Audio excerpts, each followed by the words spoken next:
Hello everyone. तो मेरा नाम है मोहित और आप देख रहे हैं पीडब्ल्यू नर्सिंग वाला। तो आज के हम चैप्टर में पढ़ने वाले हैं हेमरॉइड्स को। डाइजेस्टिव सिस्टम पढ़ रहे हैं हम, अगर आपको याद हो तो एमएसएन के अंदर हमारा अगला टॉपिक है जिसका नाम है हेमरॉइड्स। चलिए हेमरॉइड्स के बारे में पढ़ना शुरू करते हैं, पर उससे पहले जरूरी बात जो हमें बतानी है वो सबसे पहले कि हेमरॉइड्स क्या होते हैं। हेमरॉइड्स क्या है ये पता करना है हमको। क्या कुछ कारण भी होते हैं इनके, तो कॉज पता करने की हेमरॉइड आखिर क्यों होता है। क्या हेमरॉइड के कुछ टाइप्स हो सकते हैं, टाइप्स जो भी इसके साइनम सिम्टम, डायग्नोस्टिक एवेल्युएशन और मैनेजमेंट है उसको भी हम इस चैप्टर के अंदर डिस्कस करने वाले हैं। तो हेमरॉइड्स के बारे में पढ़ेंगे, उसके कारण के बारे में, टाइप्स के बारे में, साइनम सिम्टम, डायग्नोस्टिक एवेल्युएशन और मैनेजमेंट के बारे में। चलिए शुरू करते हैं। सबसे पहली बात आपको बताना चाहूंगा कि हम पढ़ने वाले हैं हेमरॉइड्स। तो सर हेमरॉइड्स होते क्या हैं?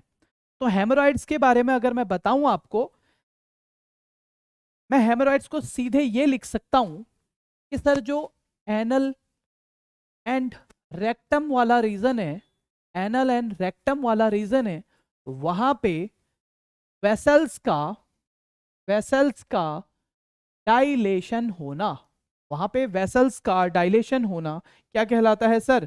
ये कहलाता है सर हेमरॉइड। अच्छा, हेमरॉइड के को शुरू करने से पहले मैं आपको एक और बात भी बताना चाहूंगा। एक और बात भी बताना चाहूंगा कि हेमरॉइड ही है जिसको पाइल्स के नाम से भी जाना जाता है, मसाद, या फिर इसको बवासीर भी हम बोलते हैं। तो ये इंपॉर्टेंट या कॉमन प्रॉब्लम है आजकल, तो बताना चाहूंगा। देखिए, ये ये एनल केनाल है, रेक्टम वाला पार्ट, रेक्टम और एनस वाला पार्ट है। यहां पे कुछ आपको ऐसे क्या मिलेंगे सर? वेसल्स मिलेंगे। तो इन वेसल्स में डायलेशन हो जाता है बहुत ज्यादा, जिसकी वजह से वेरिकोसिटी आ जाती है। अगर मैं बात करूं तो क्या आ जाती है सर? वेरिकोसिटी। एनल या रेक्टम की वेन्स में ऐसे डायलेट हो जाना या वेरिकोसिटी आ जाना, इस कहानी को हम बोलते हैं हेमरॉइड्स या पाइल्स या फिर बवासीर। चलिए इसके बारे में डिस्कस करते हैं। ठीक है, तो हमने बोला एनल और रेक्टम वाले पार्ट में वेसल्स का डायलेशन होना। अब इन वेसल्स के डायलेशन होने से क्या होगा? अगर ये डायलेट हो गए तो जब भी फीसेस पास करेगा कोई भी पर्सन, तो यानी कि उसको डेफिकेशन में अल्टरेशन आएंगे, उसके डेफिकेशन में ना सर कुछ अल्टरेशन आ जाएंगे, अल्टरेशन। ठीक है, और कई बार ये क्या हो जाते हैं? रप्चर भी हो जाते हैं, रप्चर हो जाती है वेसल्स। अरे क्योंकि इतनी ज्यादा डायलेट हो चुकी है तो उसकी वॉल कमजोर हो जाती है, और रप्चर होने की वजह से पर्सन को ब्लीडिंग भी हो सकती है। तो ये कहानी है हेमरॉइड्स की, या जिसे पाइल्स बोला जाता है। रेक्टम या एनल केनाल में डायलेशन होना, इसको बोलते हैं हम पाइल्स या फिर हेमरॉइड। अगली बात करते हैं सर, सीधे सीधे बात करेंगे इसके कारणों की। क्या कारण होते हैं?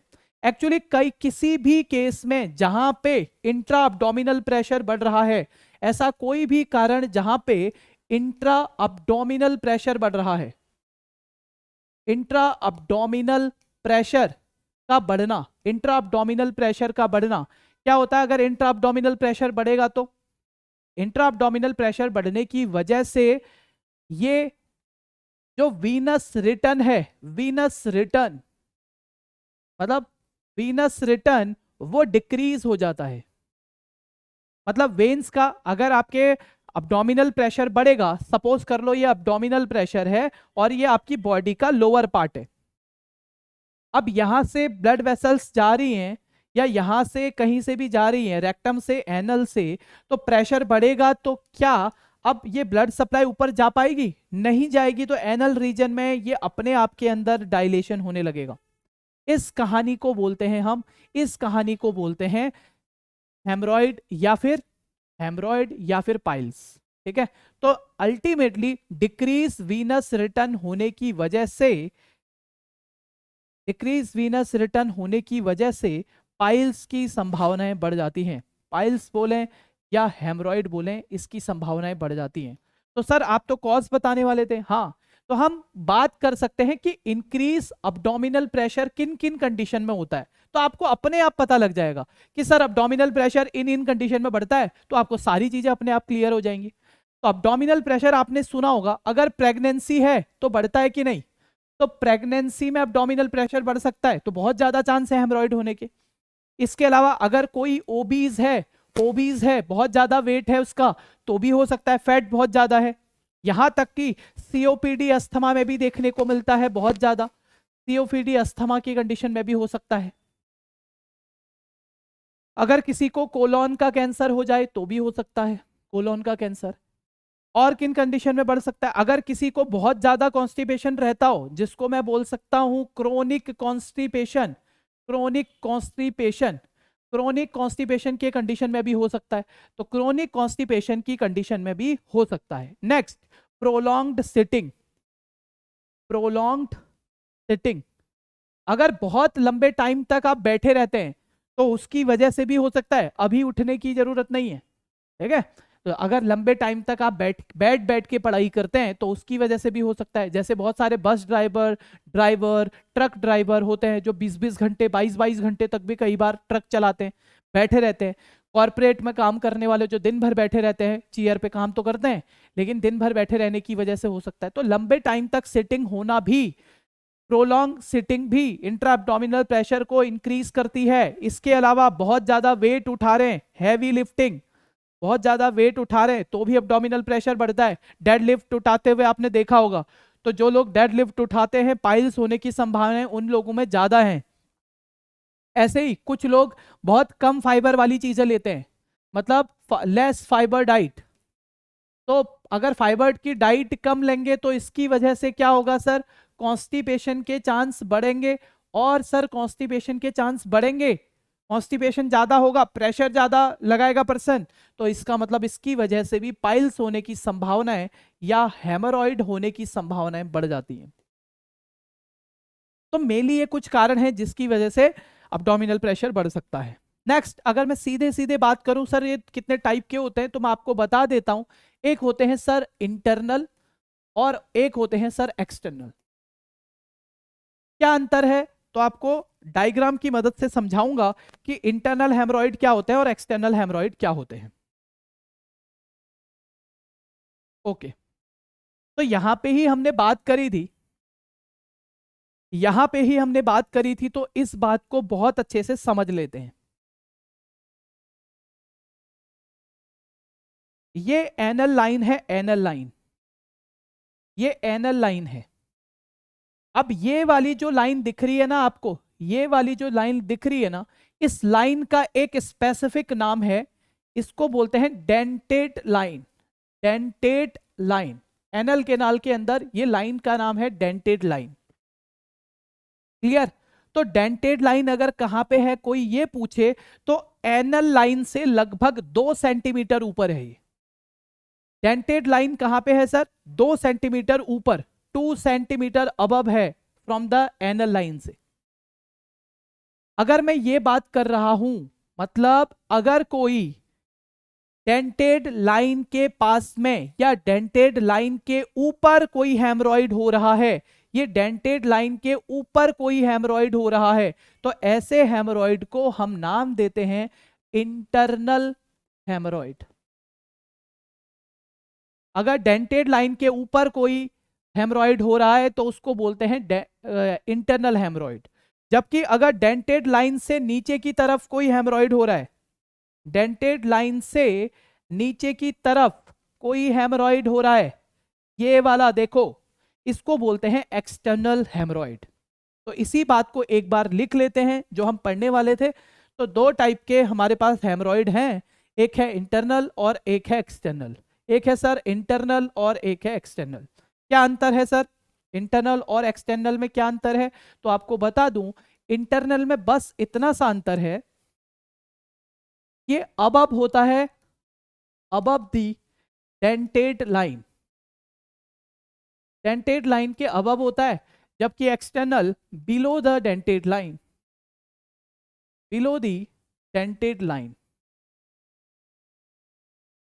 ओके, अब बिलो दी डेंटेड लाइन एक नर्व निकलती है जिसको बोलते हैं प्यूडेंडल नर्व, प्यूडेंडल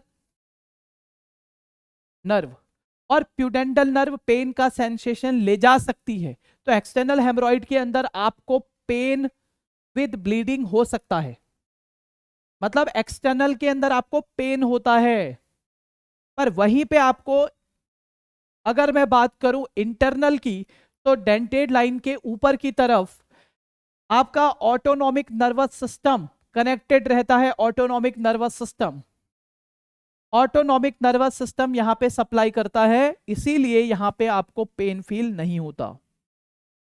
जबकि प्यूडेंटल नर्व क्या करवाती है, पेन फील करवाती है। तो इंटरनल में आपको पेन नहीं होगा, एक्सटर्नल हेमरॉइड में आपको पेन देखने को मिल सकता है। क्लियर? तो ये बात आपको विशेष तौर पे ध्यान रखनी है। एक और बात बता देता हूं, देखो इंटरनल के भी टाइप होते हैं। इंटरनल के भी 4 टाइप से हो सकता है।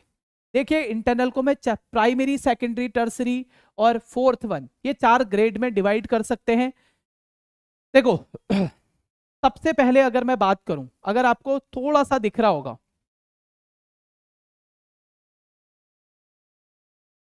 अगर मैं इसको जूम करूं, तो सबसे फर्स्ट वाले को देखिए आप, सबसे फर्स्ट वाले को देखिए, दिस कंडीशन।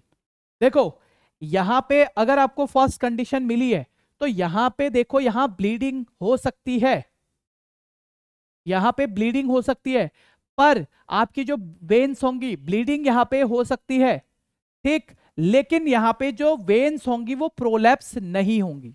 इंपॉर्टेंट बात। जबकि दूसरी बात अगर मैं करूं, सेकंड सेकंड ग्रेड में क्या होता है, प्रोलैप्स, यहां तक प्रोलैप्स हो रहा है, नीचे तक दिख रहा है आपको, तो यहां पे प्रोलैप्स भी होगा। प्रोलैप्स अपॉन बियरिंग डाउन, जब पेशेंट बियरिंग डाउन या डेफिकेशन करेगा तो ये प्रोलैप्स होंगे। लेकिन स्पॉन्टेनियस रिडक्शन, स्पॉन्टेनियस रिडक्शन का मतलब जैसे ही डेफिकेशन कर लिया वापस से अपनी जगह पे ऊपर चले जाएंगे, ठीक है, वापस से अपनी जगह पे चले जाएंगे, स्पॉन्टेनियस रिडक्शन। लेकिन ग्रेड थर्ड में क्या होगा, देखो ब्लीडिंग वगैरह तो होगी, प्रोलैप्स भी होगा, प्रोलैप्स भी होगा, लेकिन इनको मैनुअली आपको कट करना पड़ेगा, तब जाके ये कम होंगे। मैनुअली इनको कट करना पड़ेगा तभी रिडक्ट होंगे। तो रिडक्शन के लिए यहां पे मैनुअल होता है, जबकि सेकेंडरी में स्पॉन्टेनियस होता है। अब फोर्थ वन की बात करूं मैं, यहां पे permanently prolapse with the inability to manually reduce, यहां पे हम मैनुअली भी रिडक्शन नहीं कर सकते हैं। तो जब परमानेंट प्रोलैप्स हो गए नीचे की तरफ, तो इस कंडीशन को बोलते हैं हम ग्रेड 4। ये इंटरनल हेमरॉइड के टाइप हो सकते हैं सर, तो इसलिए इस बात को विशेष तौर पे बहुत अच्छे से ध्यान रखना है। तो सर क्या कर सकते हैं इसमें, हम इसमें क्या कर सकते हैं, देखो पेन वगैरह तो आपको इसमें फील होगा डेफिनेटली, तो पेन वगैरह होने की संभावनाएं इसमें ज्यादा हैं। पेन तो आपको रहेगा रहेगा, ब्लीडिंग रहेगी रहेगी, तो साइनम सिम्टम में हम ज्यादा बातचीत नहीं करेंगे। डेफिकेशन करने में अल्ट्रेशन होंगी, पेशेंट डेफिकेट नहीं कर पाएगा, ब्लीडिंग हो सकती है, एनीमिया हो सकता है, ये सिम्टम्स आ सकते हैं। तो आप मैनेजमेंट क्या करोगे, सीधे सीधे बात करते हैं, तो हेमरॉइड का आप क्या मैनेजमेंट करोगे ऐसा कि कोई दिक्कत ना आए। देखो जब भी हेमरॉइड का मैनेजमेंट किया जाता है, तो बहुत सारे स्टूल सॉफ्टनर यूज किए जाते हैं, स्टूल को सॉफ्ट करने वाले, ना कि लग्जेटिव। लग्जेटिव यूज नहीं करने हैं, जैसे लैक्टुलोज सुना होगा आपने, स्टूल सॉफ्टनर में यूज किया जाएगा। दूसरा, कुछ ऑइंटमेंट आते हैं, मतलब डेफिकेशन करने के टाइम पे पेशेंट को दर्द होता है, तो हम पहले से कुछ ऐसे सेडेटिव्स या ऐसे कुछ ऑइंटमेंट देते हैं लगाने के लिए, जिससे पेशेंट को डेफिकेट करने के टाइम पे पेन ना हो, जैसे कि जाइलोकेन। तो डेफिकेशन से पहले हम कुछ ऑइंटमेंट आप दे सकते हैं, ऑइंटमेंट आप दे सकते हैं जो आपके काम आएंगे। तीसरी बात करूं तो आपको इसमें डेफ्रॉन एक दवाई आती है, मेडिसिन आती है, ठीक है, जो यहाँ पे ब्लड सप्लाई, जैसे रप्चर, देखो ब्लड वेसल्स तो रप्चर हो गई, तो वहां पे सप्लाई रखने के लिए डेफ्रॉन दी जाती है कि छोटी छोटी वेसल्स उस पार्ट में ब्लड सप्लाई बना के रखें। तो डेफ्रॉन नाम से ब्लड आपका एक ड्रग भी आती है डेफ्लॉन, तो ये भी आप दे सकते हैं। अब बात करें सर्जरी की, तो इसमें हम क्या करते हैं, स्क्लेरोथेरेपी करते हैं। स्क्लेरोथेरेपी, स्क्लेरोथेरेपी, तो स्क्लेरोथेरेपी इसके अंदर की जाती है सर। क्या करते हैं सर इसमें, लोकलाइज फाइब्रोसिस, लोकलाइज फाइब्रोसिस, जैसे वेसल्स है तो इसके अंदर से मटेरियल निकाल लेंगे, ये कैसी हो जाएगी, ऐसे हो जाएगी, लोकलाइज फाइब्रोसिस करेंगे वहां पे, ठीक है, मतलब एक तरीके से स्क्वीज कर देंगे उसको, जिससे वो वापस अपने नॉर्मल अवस्था में आ जाएगी। नेक्स्ट आपको बोला जाता है बैंड लाइगेशन। जैसे ये कोई हेमरॉइड बाहर की तरफ आ गया है तो हम क्या करेंगे, इसको यहाँ पे रबर बैंड से लाइगेट कर देंगे। तो बैंड लाइगेशन भी हम यहाँ पे कर सकते हैं। बाकी हम पेशेंट को बोलेंगे कि हाई फाइबर डाइट लो भैया, फिर इस बात के लिए बोल सकते हैं, कोल्ड या आइस पैक्स के लिए बोल सकते हैं कि इन्फ्लामेशन को कम करेगा। तो ये सारी बातें हम बोल सकते हैं, जो भी प्रिस्क्राइब्ड मेडिसिन है वो देने के लिए बोलते हैं। तो मेनली ये आपको याद रखना है मैनेजमेंट ऑफ हेमरॉइड्स के अंदर। नेक्स्ट क्लास में मिलते हैं, अगली क्लास में ऐसे ही मिलेंगे। तब तक के लिए thank you, have a nice day. ध्यान से याद रखिएगा सारी चीजों को। एक छोटी सी चीज इस तरीके से करते हैं बैलून लाइगेशन, ठीक है, रबर बैंड को इस तरीके से लाइगेट कर देते हैं यहाँ और फिर कट कर लेते हैं। ऐसे स्टेपलर वाला भी आता है, तो ये हम इस तरीके से लाइगेट करते हैं और फिर कट कर देते हैं इसको, ठीक है, रप्चर ना हो। एनीमिया के चीजों के लिए भी चेक करेंगे। ओके, आज की क्लास यहीं तक, मिलते हैं नेक्स्ट क्लास में। तब तक के लिए thank you, have a nice day.